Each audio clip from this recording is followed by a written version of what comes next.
It's October 1924, and there's only one thing on D.H.Lawrence's mind, and that's preparing for his next adventure, Mexico. The latest move is determined by two factors. First, his cabin is 8,600 feet up in the mountains of Taos County, and so it's getting a bit nippy at night. He needs to be where the cold doesn't crouch over one like a snow leopard waiting to pounce. Second, Lawrence always has the urge to travel southwards.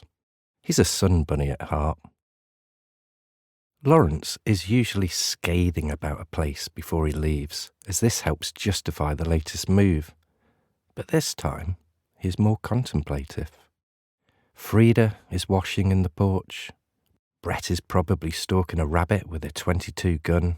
I am looking out the window door at the far blue mountains.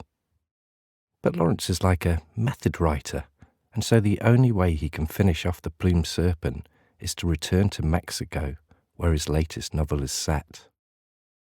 He is thankful to finally receive, with great struggle, $1,000 from Thomas Seltzer, meaning by the end of October he had $2,285.21 in his Chase National Bank account and 303 sterling in his English bank account.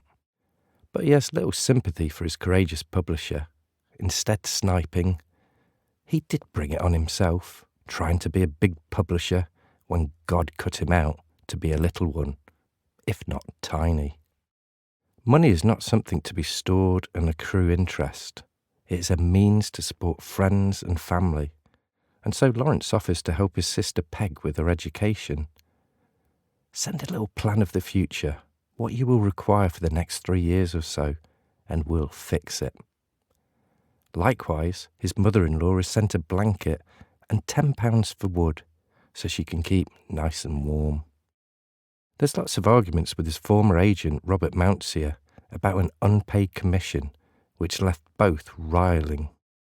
Lawrence demands back all his manuscripts, arguing, "They are not in any sense your property," and asks, "What name does one give to a man who deliberately details property not his own?" Sound familiar? Lawrence never had children. Informing John Middleton Murray, it is the immediacy of lived experience that matters.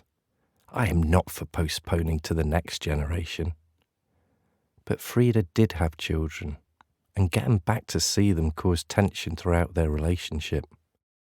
Murray enjoyed Lawrence's essay on the Hopi Indian dance, which gives Lawrence an opportunity to espouse one of his many complex and controversial theories of life. All races have one root, once one gets there. Many stems from one root, the stems never to commingle or understand one another. The minute he gets to New Mexico City on the 20th of October, he is dismissive of his new surroundings. The capital is shabby, no business doing, no money, everybody rather depressed, not a very nice feeling in the town, which, although negative, is understandable given he had left the tranquility of living remotely in the mountains. He does acknowledge this prejudice. "I don't like cities, and once more I realise it."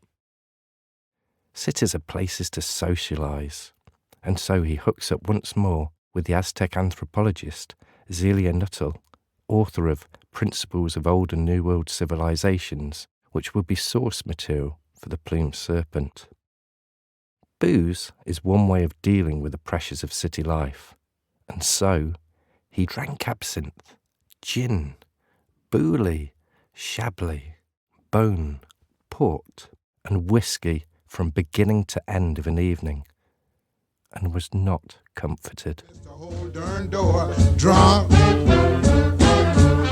drunk.